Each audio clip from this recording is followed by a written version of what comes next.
Urdu grammar کے lecture number 7 میں خوش آمدید ہو۔ آج ہم لیکچر نمبر 7 کا آغاز کرتے ہیں۔ اس سے پہلے ہم لیکچر میں جو پڑھ چکے تھوڑا ریویو کر لیتے ہیں۔ ہم نے اسم کی اقسام پڑھی تھی، جس میں معنی کے لحاظ سے 2 اقسام تھی، اسم معرفہ اور اسم نکرہ۔ اسم نکرہ کو تو ہم نے تھوڑا سا مختصر پڑھا تھا، لیکن اسم معرفہ کو ہم نے تفصیل سے پڑھا تھا۔ اب ہم اسم معرفہ کی بھی 2 اقسام جو ہے، اسم علم، اسم ضمیر، یہ لاسٹ کلاس میں ہم تفصیل سے پڑھ چکے ہیں۔ اب ہم پڑھیں گے اسم اشارہ، 3rd نمبر اقسام۔ اسم اشارہ، اسم اشارہ وہ اسم جو کسی چیز یا جگہ کی طرف اشارہ کرے، اس اسم کو کہیں گے یہ اسم اشارہ ہے۔ مثال دیکھ لیجئے، یہ کتاب میری ہے، یہ لفظ جو یہاں پہ استعمال کیا گیا، یہ یہاں پہ کتاب کی طرف اشارہ کرے، یعنی اسم کی طرف اشارہ کر رہا ہے، اس لیے ہم کہیں گے یہ جو ہے لفظ اسم اشارہ ہوا۔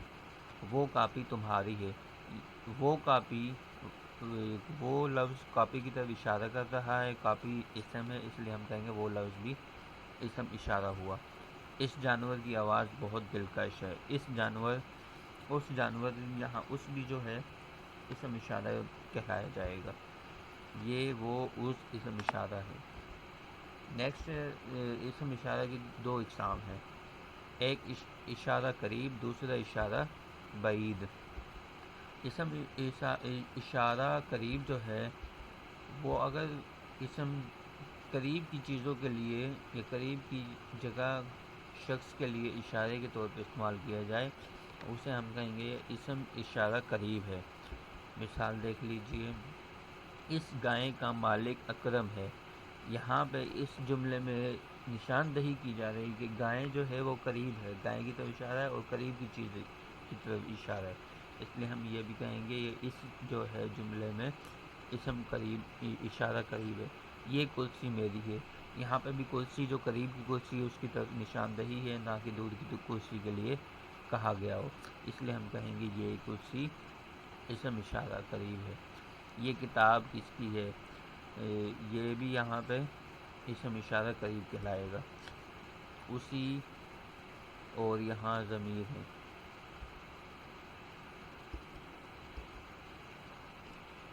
دوسرا اشارہ بعید، اشارہ بعید جو ہے وہ ضمیر جو دور کی چیزوں کے لیے اشارے کے طور پہ استعمال کیے جائے، اسے ہم کہیں گے یہ اشارہ دور یا اشارہ بعید ہے۔ مثال دیکھ لیجئے، وہ گھر خوبصورت ہے۔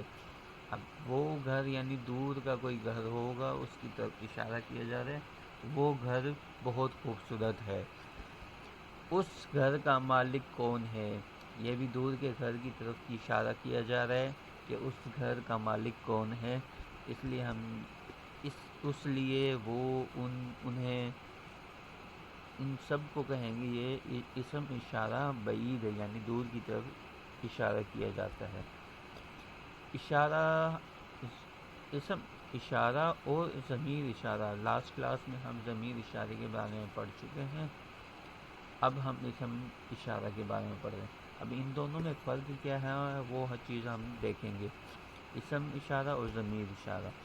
اسم اشارے میں یہ کسی اسم کی طرف اشارہ کرنے کے لیے استعمال کیا جائے، یعنی اس میں جو بھی اشارہ ہوگا وہ اسم کی طرف اشارہ کیا جائے گا، جبکہ ضمیر اشارہ میں کیا ہوگا، اسم کی طرف اشارہ نہیں ہوگا، اس کے بجائے کسی اور لفظ پہ اشارہ ہوگا، یعنی اسم کی جگہ ضمیر استعمال کیے جاتے ہیں، اس لیے ہم یہ کہہ سکتے ہیں کہ ضمیر کی طرف اشارہ کیا جائے تو وہ ضمیر اشارہ ہوگا۔ ایسی حالت میں مشارہ لیہ اور اسم اشارہ دونوں ساتھ ساتھ آتے ہیں۔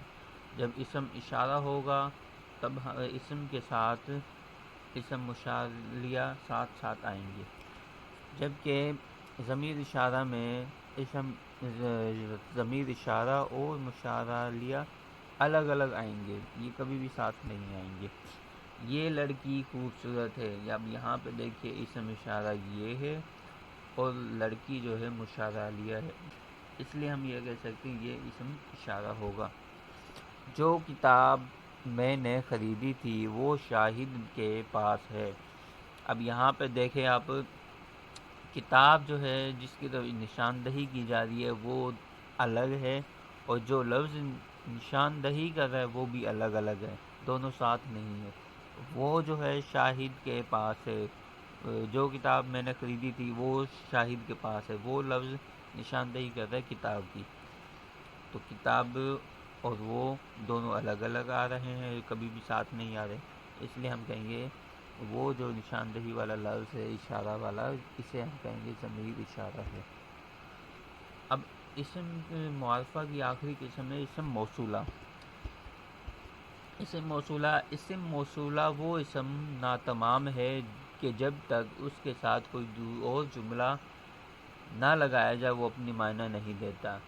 یہ کسی اسم کی حالت، کیفیت یا کا پتہ بیان کرتا ہے، یعنی جب بھی اسم کوئی ہوگا اکیلا معنی نہیں دے گا، اگر اس کے ساتھ کوئی لفظ یا جملے لگائے جائیں پھر وہ معنی دے گا۔ مثال دیکھ لیجیے، جیسا کرو گے ویسا ایسا بھرو گے۔